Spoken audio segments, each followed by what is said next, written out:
Hi! Welcome back to Sanju's world. ఎలా ఉన్నారు అందరూ? నేనైతే చాలా బాగున్నాను. అలాగే ఈరోజు మనకి కార్తీక మాసం ప్రారంభం కదండీ! మొదటగా మీకు, మీ కుటుంబ సభ్యులు అందరికీ కార్తీక మాస ప్రారంభ శుభాకాంక్షలు.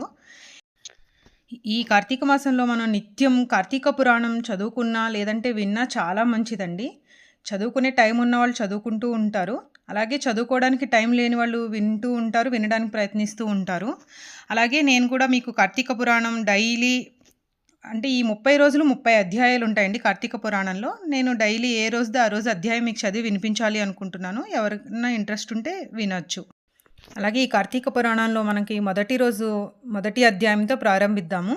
ఈ మొదటి అధ్యాయంలో మనకి కార్తీక మాసం యొక్క మహత్యము, కార్తీక మహత్యం గురించి జనకుడు ప్రశ్నించుట, అలాగే వశిష్ఠుడు కార్తీక వ్రత విధానంను తెలుపుట, అలాగే కార్తీక మాసంలో మనం సూర్యోదయానికి ముందే స్నానం ఆచరిస్తూ ఉంటాం కదండీ! ఈ కార్తీక స్నానం విధానం కూడా మొదటి అధ్యాయంలో తెలుసుకుందాం. శ్రీమద్ అఖిలాండకోటి బ్రహ్మాండమునందలి ఆర్యావర్తమునందు నైమసారణ్యములో సౌనికాది మహామునులతో ఒక ఆశ్రమం నిర్మించుకొని దానిలో సకల పురాణములు పుణ్యచరిత్రలు వనికి చెప్పుకుంటూ వినిపించుకుంటూ సూతక మహాముని కాలం గడుపుతూ ఉండేవాడు. ఒకనాడు సౌనకాది మునులు తన గురువులైన సూతక మునిని గాంచి, అయ్యా, తమ వలన అనేక పురాణేతిహాసములను వేదాంగ రహస్యములను సంగ్రమంగా గ్రహించాము. అలాగే కార్తీక మాస మహత్యము కూడా వివరించి దాని ఫలము కూడా తెలపవలెను అని తమరు ఆ వ్రతమును వివరించవలసిందని కోరారు.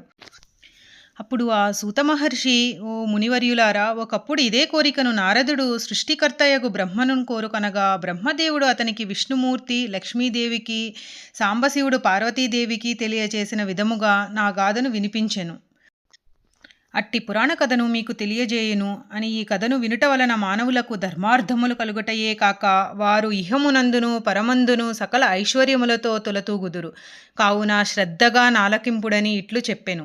పూర్వము ఒకానొక దినంబున పార్వతీ పరమేశ్వరులు గగనంబున విహరించుచుండగా పార్వతీదేవి ప్రాణేశ్వర, సకలైశ్వర్యములు కలుగజేయునట్టిది, సకల మానవులు వర్ణభేదములు లేక ఆచరించదగినది, శాస్త్రసమ్మతమైనది, సూర్యచంద్రులున్నంతవరకు ఆచరింపబడేది అగు వ్రతమును వివరింపుమని కోరెను. అంతట మహేశ్వరుడు మందహాసమునరించి, దేవి, నీవు అడుగుచున్న వ్రతము స్కంద పురాణమున చెప్పబడి ఉన్నది. దానినిప్పుడు వశిష్ఠ మహాముని మిథిలాధీసుడగు జనక మహారాజునకు వివరింపబోచున్నాడు. చూడుము, మిథిలానగరం వైపు అని మిథిలానగరపు దిశగా చూపించెను. అట మిథిలానగరములో వశిష్ఠుని రాకకు జనకుడు సంతసించి ఆర్ఘ్యపాద్యములతో సత్కరించి కాళ్ళు కడిగి ఆ జలమును శిరస్సుపై జల్లుకుని, మహాయోగి మునివర్య, తమ రాక వల్ల నేను, నా శరీరము, నా దేశము, నా ప్రజలు పవిత్రులమైతిమి. తమ పాదధూళిచే నా దేహము పవిత్రమైనది. తమ రిటికేల వచ్చితరో సెలవు అసంగుడు అని వేడుకొనేను. మీరు ఇక్కడికి ఎందుకు వచ్చారో తెలియచేయవలెను అని చెప్పేసి వేడుకున్నారు.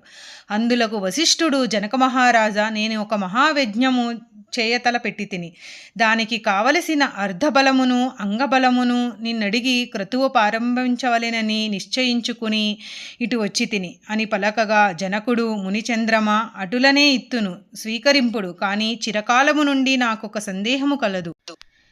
తమ బోటి దైవజ్ఞులనడిగి సంశయమును తీర్చుకోదలచితిని. నాకు ఈ అదృష్టం కొలది ఈ అవకాశం దొరికినది.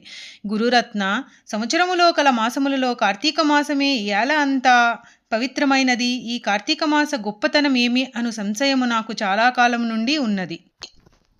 కావున తాము కార్తీక మహత్యము గురించి వివరింపవలసినది అని ప్రార్థించెను. వశిష్ఠ మహాముని చిరునవ్వు నవ్వి, రాజా, తప్పక నీ సంశయమును తీర్చగలను.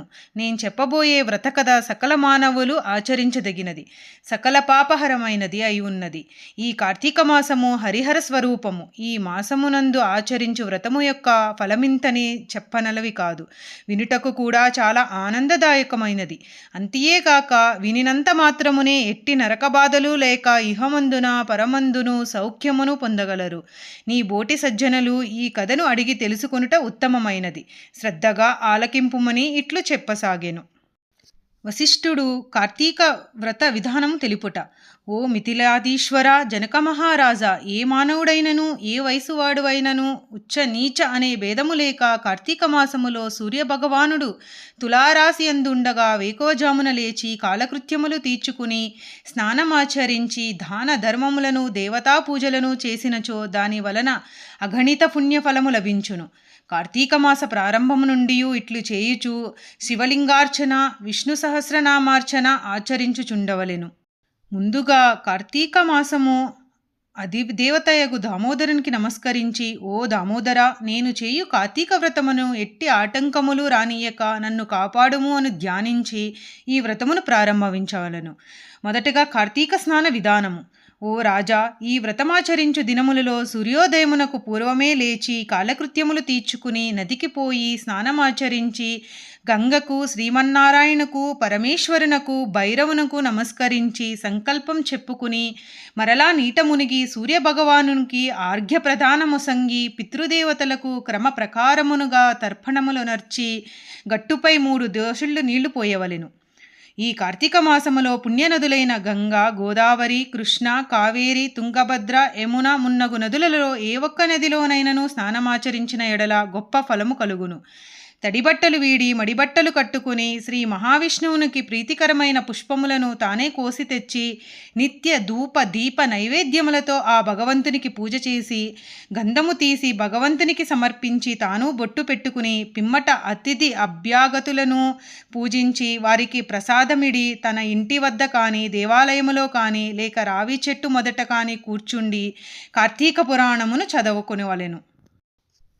అలాగే ఆ సాయంకాలమున సంధ్యావందనం ఆచరించి శివాలయమందు కానీ విష్ణాలయమునందు కానీ లేక తులసి తోట వద్ద కానీ దీపారాధన చేసి శక్తిని బట్టి నైవేద్యము తయారు చేయించి స్వామికి సమర్పించి అందరికీ పంచిపెట్టి తర్వాత తాను భుజింపవలెను. మరునాడు మృష్టాన్నముతో భూతతృప్తి చేయవలెను. ఈ విధముగా వ్రతమాచరించిన స్త్రీ పురుషులకు పూర్వమందున ప్రస్తుత జన్మమందున చేసిన పాపము పోయి మోక్షమునకు అర్హులగుదురు. ఈ వ్రతము చేయుటకు అవకాశం లేనివారు వ్రతం చేసిన వారులను చూచి వారికి నమస్కరించినచో వారికి కూడా తత్సమాన ఫలము దక్కును. ప్రథమాధ్యాయం మొదటి రోజు పారాయణం సమాప్తం. స్వస్తి. ఈ కార్తీక మాసంలో మనం ఈ కార్తీక పురాణం డైలీ చదువుకున్నా లేదంటే విన్నా చాలా మంచిదండి. అట్లీస్ట్ చదువుకోవడానికి టైం లేని వాళ్ళు వినడానికైనా ప్రయత్నించండి. అలాగే మళ్ళీ రేపు 2వ అధ్యాయంతో మీ ముందుకి వస్తాను. Thank you for watching. Bye. Please like, share and subscribe to my channel. Bye everyone.